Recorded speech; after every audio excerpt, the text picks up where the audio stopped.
Hello everyone, excuse me. A little reflection that I want to share with you. I'm hearing more and more people from the so-called Maghreb community, mainly Muslim. Not every Maghrebi is a Muslim. He can be a Christian, he can be an atheist. But many, it seems, belong to a so-called Muslim community that wants to flee France. Those are the words they use, that it's time to flee France because of this Islamophobia, this racist France, and so on. And I can truly understand that feeling. I absolutely believe it's not just people from the Maghreb community, French, but with Maghreb origins, who indeed feel this way. There are certainly also the French, plain and simple. Sorry to put it this way, but we've reached a point where everything has been racialized. Now we have to say the white, the black, the yellow, whatever we want. They have even racialized the skies and the earth. But the average French person is fed up. So, what's the solution? It's to flee with you. It is time for you to leave this land of France, especially those of you who hold strong beliefs and convictions. Your faith calls you to seek a place where you can freely practice and live according to your beliefs without fear or restriction. Does God ask us to fight against injustice or to flee from injustice? And flee where? There's nowhere to run, that's what he says. You won't have anywhere to run. It's not by cowardly fleeing the reality of your country that you're going to solve your problem or anyone else's.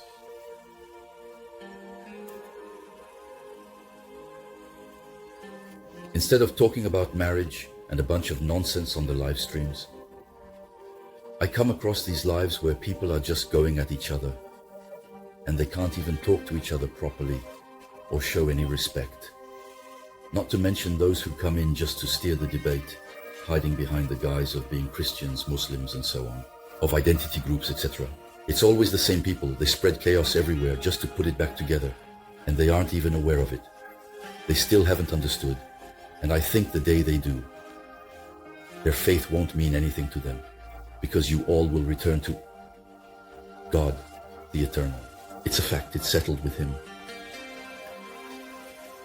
But he says, indeed, their faith won't mean anything to them.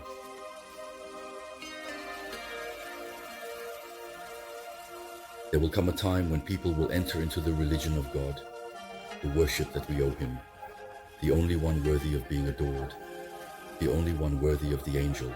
They will come in by legions.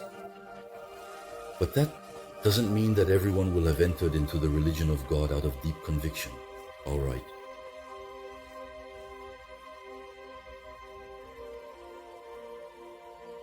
So there will come a day, the day of God, when everyone will be brought back to life.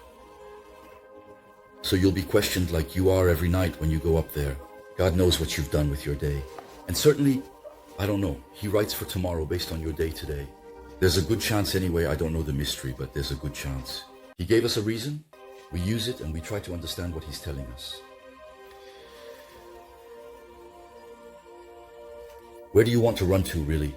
God asks you to stand up bravely and courageously against those who try to scare and intimidate you with things that are outside of God's realm and divine protection. They come with their advanced planes, their powerful tanks, their abundant money, and their overwhelming power. The true believer and the faithful believer, they always mention and invoke the sacred name of the eternal God. That's the significant difference. It's truly huge, believe me, and it makes all the difference in the world. In the face of such overwhelming odds, the strength of faith and the power of belief stand as a testament to the enduring spirit of those who trust in the divine. This unwavering faith is what sets the believer apart, creating a profound and unshakable foundation that cannot be easily toppled by the material forces of the world. You just haven't appreciated God for what He's truly worth. So God doesn't ask you to run away, but to take charge of your destiny.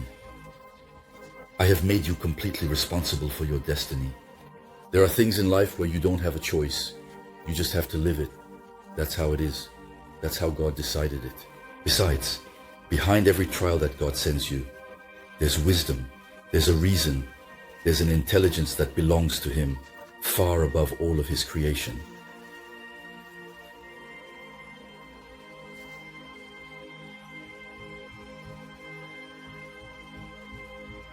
You can't just simply run away from your country like that, merely in the hope of solving your own personal issues. Okay? All right? Remember, we are all interconnected to each other.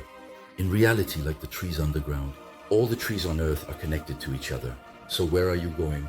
You go What are you actually going to do?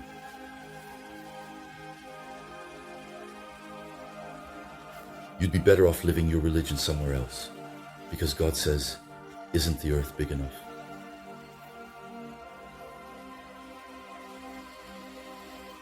His messenger is our beloved Jesus, the son of our beloved Mary. Peace be upon them and their family. What is he calling us to? He is the way. It is written in his books, also in the Quran.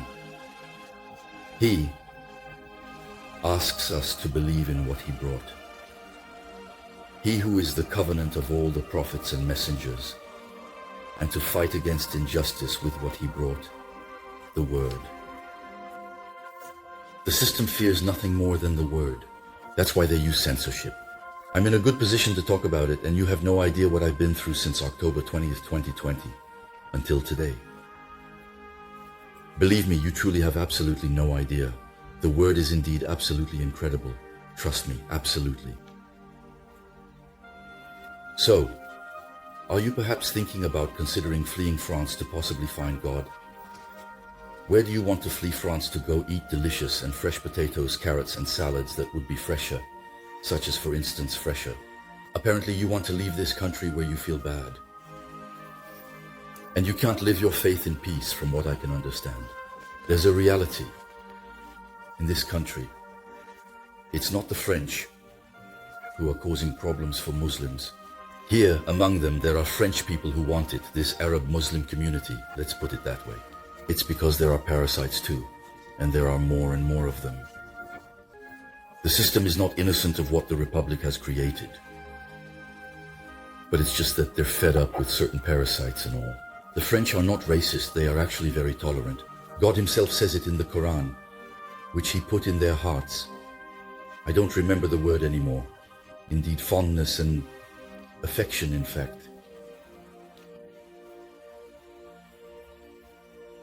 So why do you want to leave this country, actually? Perhaps to find God on the other side of the earth. I'm closer to you than your jugular vein. Okay, it's time to stand up, to go into battle, and to do it with the word, while being at peace. Okay, and to denounce all these injustices. Okay, and not to run away like a rat. Okay, then believe me, there are certain countries, some of them are already here, and others are still planning to come to this country. Okay, it's not those who wish you well. Believe me, all the institutions are rotten.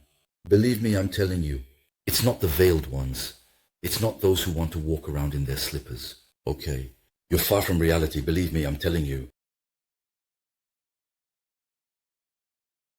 If you don't return to God and to his messenger, our beloved Jesus, the son of our beloved Mary, peace be upon him and their family, you won't go anywhere, and you won't have anywhere to run.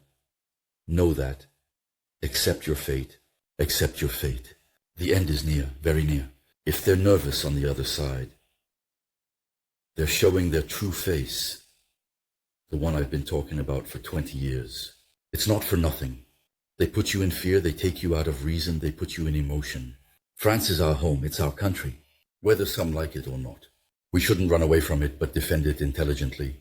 Put the church back in the middle of the village, otherwise your village is going to burn. There you go. I just have a little bit more time left. I greet you.